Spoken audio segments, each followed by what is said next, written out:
You are listening to Third House Podcast, where we blend astrology, witchcraft, and creativity to design our own magical lives. I'm your host, Brittany Pastuhov, a psychic tarot reader, astrologer, and coach dedicated to helping ambitious witches overcome their fears and forge fulfilling, spiritually aligned vocational paths. Whether you're looking for guidance through astrology readings, tarot, or my signature astro-empowerment coaching, this is your space for inspiration. It's my hope that these episodes push you to embrace your dreams and turn them into reality. Let's dive into the magic. Okay, welcome to the lunar cycle forecast for the Taurus lunar cycle. It's Gemini season now. I'm recording this on May 21st, true to form, late. Uranus and Gemini continues to surprise, but we persist. So we're shifting from Taurus season to Gemini season now. Someone into Gemini yesterday, May 20th. I'm looking at the chart right now. If you're looking at the video of the new moon in Taurus, which was at 25, almost 26 degrees of Taurus, which was on the fixed star algol. And as we shift from Taurus season to Gemini season in this coming lunar cycle, there will be sextiles to Saturn and Neptune in Aries and conjunctions with Uranus in Gemini. So the energy is getting a little wild. We have a Mars-Pluto square coming up on June 5th. We have Uranus and Gemini making a T-square with the nodes, which it has been, but as the nodes start to move toward Aquarius and Leo, which they'll shift into in late July. And we also are almost at the last month of Jupiter in Cancer. So we have a Jupiter-ruled full moon coming up on May 31st and a lovely Jupiter-Venus conjunction on June 9th, just to kind of highlight for you what's coming up. And then we're shifting into a more fiery season with Venus into Leo and then Jupiter into Leo. And July will be big with eclipse season and major transits. So let's get into the Taurus new moon. So this new moon chart, we have a new moon that is conjunct Mercury in Taurus and out of sign conjunction with Uranus in Gemini, May 16th. This is kind of our spring new moon, Taurus spring start, but it's got a bang and a trickster element, especially on fixed star algol, and then especially conjunct that Uranus and that Mercury. We're living in a time of history that, as in times before, will change the ways of the world significantly. And so my question for you as of the last forecast was, you have opportunities here, what will you do with them? Because if we are in a liminal space, if we are in a time of change, it is shaky and it is confusing and it can be hard at times, but it also provides a lot of opportunities. So I said start and build slowly if there's something new that you're doing with Taurus. And if you don't know, this kind of past week might have been a time when you found inspiration. And then on the 17th, we had Mercury enter Gemini and make that conjunction even closer with Uranus and Gemini. Mercury has been presenting to me as the psychopomp, Mercury as trickster, Mercury in domicile ruling Gemini in this sign of intelligence and thinking, of youth, of words, of doubles, of the liminal. It's extra weird ideas and communication with Uranus involved. It's the extra ability to tap into the language of the birds, into clairaudience, things that you might hear, things that you might see that aren't usually as visible, synchronicities and verbal brilliance. Okay, so Mercury is there now as of the recording of this podcast, and then Mars entered Taurus on technically the 18th. And if Mars is desire and action, and Mars got off of that conjunction to Chiron in Aries, which is helpful, I think, for a lot of people. If Mars is desire and action, movement and survival, and Taurus is what is sustainable and what perseveres, the best use of this Mars in Taurus is to act strategically and carefully to grow and sustain. Pursuit of pleasure in moderation with taste is never a waste. It's spring after all. So we might as well try to enjoy ourselves while we are here, even in the midst of times like these. Venus also entered Cancer May 18th. And Venus, of course, rules relationships and love, as well as the receiving principle, pleasure, creativity, beauty, art. Cancer is the sign of home and family, of intuition and psychic senses, and therefore the imagination. So it's a lovely creative time to embrace sensitivity and those you love, to hold those you love close, and to dream and imagine, because Venus really is very, very creative and artistic, or to participate in and enjoy works of art and of nature. The sun entered Gemini on the 20th. So we have Sun in Gemini conjunct Uranus closely, and the sun, of course, the center of our solar system, illumination, this joy, this glow. And what is illuminated now is the Gemini principle of the mind. So the hallmark of intelligence being the ability to hold two opposing ideas at once. And Gemini gets a lot of flack in like pop culture for, being maybe like unreliable or not being able to stick to one idea, but that also has to do with our assumptions and values as a culture around ideas and the rigidity with which we have been asked to hold them of late, especially around politics. So, the hallmark of intelligence being the ability to hold two opposing ideas at the same time in one's mind is a very Gemini characteristic Gemini should be proud of. And it also is, a sign of speech, of the expression through speech, and yes, sometimes of doublespeak and tricksters. And so we have to be discerning. We have to use that Virgo and discernment that Mercury also rules. But Mercury in Gemini is brilliant at wordplay, is brilliant at holding multiple ideas in the mind at once, is brilliant at stitching them together and creating new things out of them. On the 22nd, we have Venus in Cancer squaring Neptune in Aries. So making this square to Neptune from Cancer. It's kind of an extra sensitive day, perhaps for some, but also good for dreaming through the fog of Neptune. If Neptune is making it kind of hard to see where you're going, to hold the vision for yourself, good for imaginative activities. But yes, a very sensitive day, the 22nd. And then we have the sun officially conjunct Uranus on the 22nd. So we have this like sun Uranus energy kind of leading through the 20th, through the 22nd, especially. And that's more intensely Gemini, more intensely many ideas, many speakers at once, with surprises. The sextile to Saturn that the sun is making and Uranus is making here to Saturn in Aries. I say Mercury. It's Mercury at 11 degrees of Gemini that is making that exact sextile to Saturn, and the sun that is working up to it.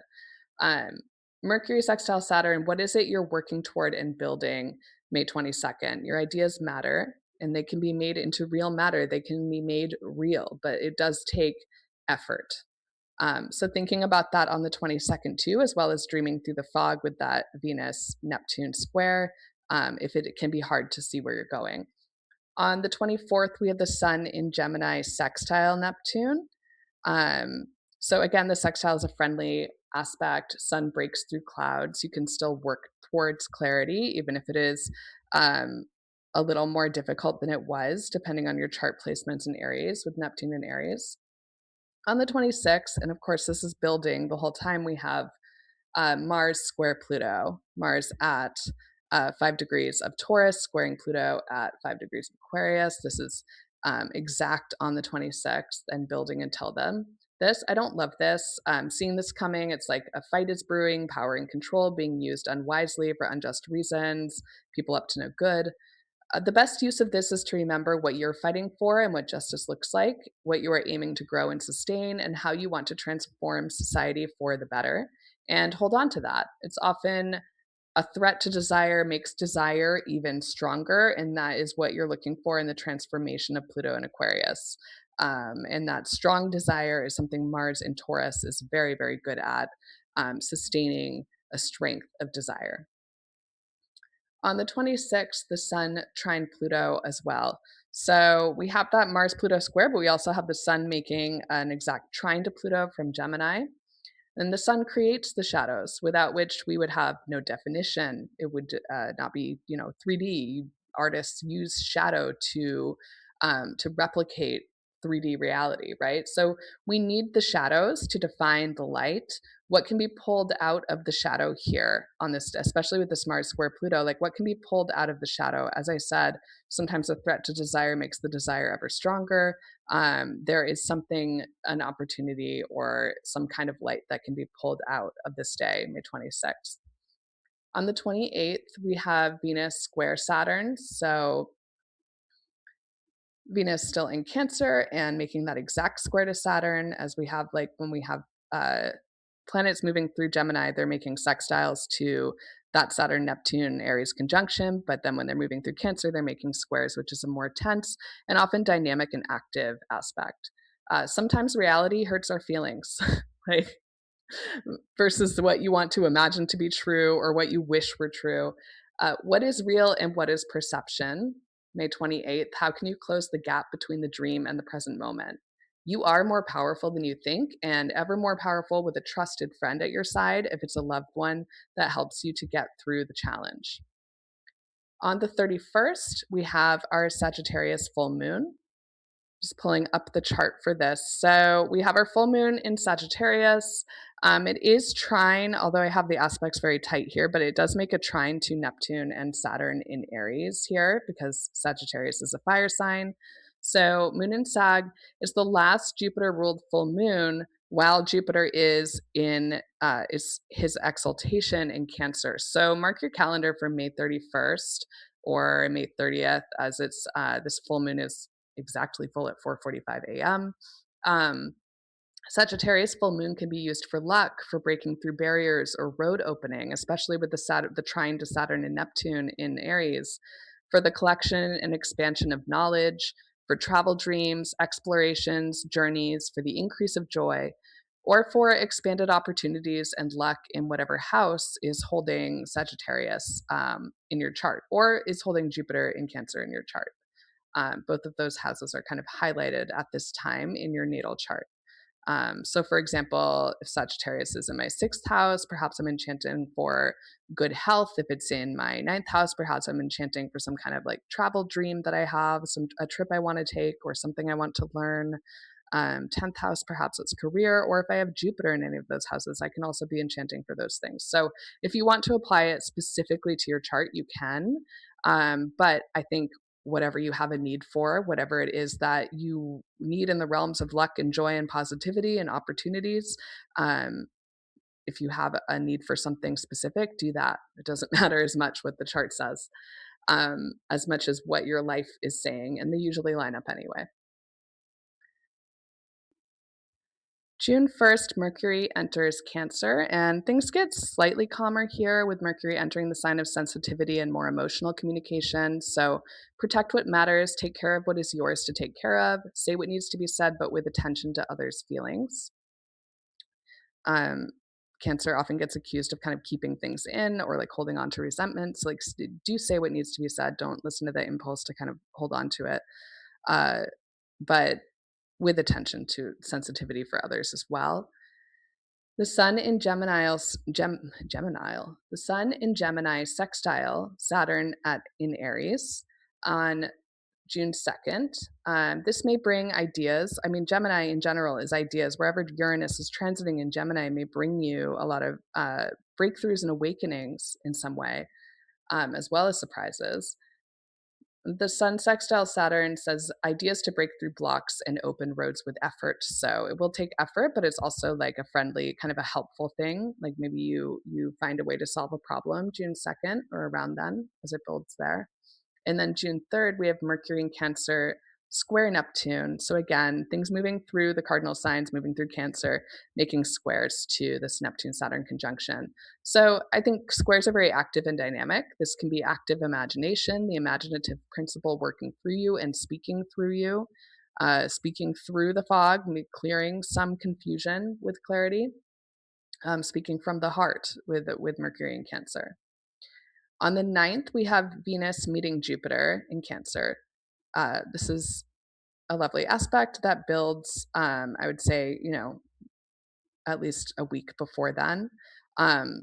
So, yeah. you have from the beginning of June, Venus in Cancer making that conjunction aspect to Jupiter. And then on the 9th, it is exact. Um, this is good. This is a lucky day, especially where you have Cancer in your chart and what that means for you.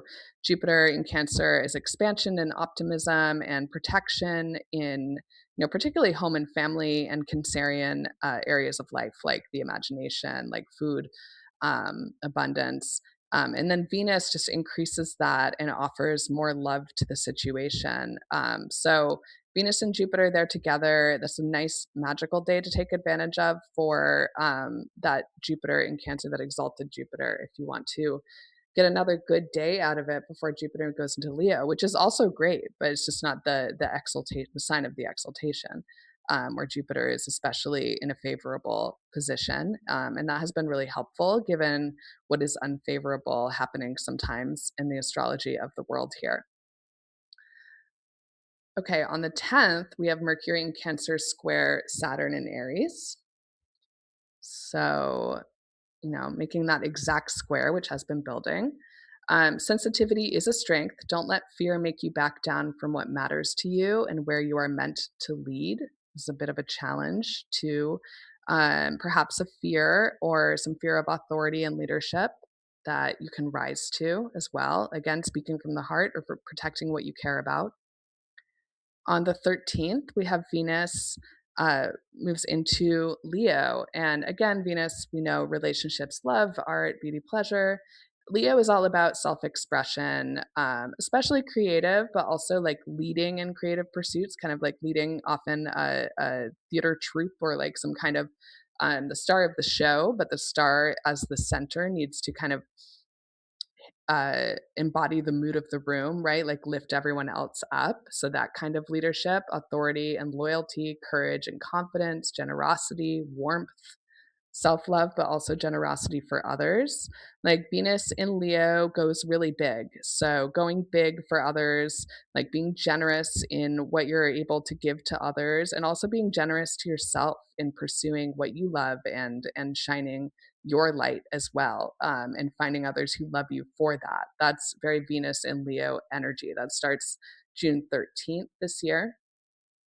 And then we have our next new moon, which is at 24 degrees of Gemini on June 14th. Makes no other major aspects. We have Uranus and Gemini making that nodal square at the bending of the nodes, like just really highlighting our attention at this time with changes and surprises in the way people are thinking, in the new technologies that are being created, in the new ideas that are coming forth, in what's in the air and the electricity of the moment.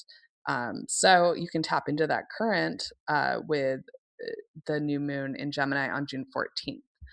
This brings fresh ideas and perspectives to our realm. I think playing with ideas is very good fun to me. And to me, the key to having good fun without crossing the line into a loss of integrity is discernment. Discern what is true, practice your discerning skills of intuition, of critical thinking. Intuition very big here with Mercury and Cancer and Jupiter already, very supported, of asking more questions and doing more research. Proper skepticism, that is not blindly following what others say is true or not true, but actively investigating, is of the utmost importance, I think, in these times. So use your mind or you will lose it to somebody else's control in some ways. And the new moon in Gemini is a fresh start for tapping into that current of brilliance and thinking in a way that is still discerning for you. So that is my Taurus new moon lunar cycle forecast from mid May through mid June of this year. Coming up in the next forecast after that Gemini new moon, we'll have the summer solstice, and we'll be heading into the end of June when Chiron moves into Taurus and Jupiter moves into Leo, and then we have our whole eclipse season in July. So that's what's coming up. You can hear more about everything in the 2026 forecast that I already did, but this is just more of a detailed preview of each upcoming lunar cycle.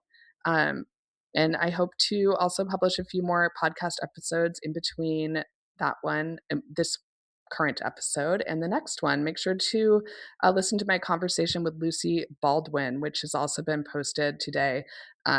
magic to change your life. And I will talk to you soon.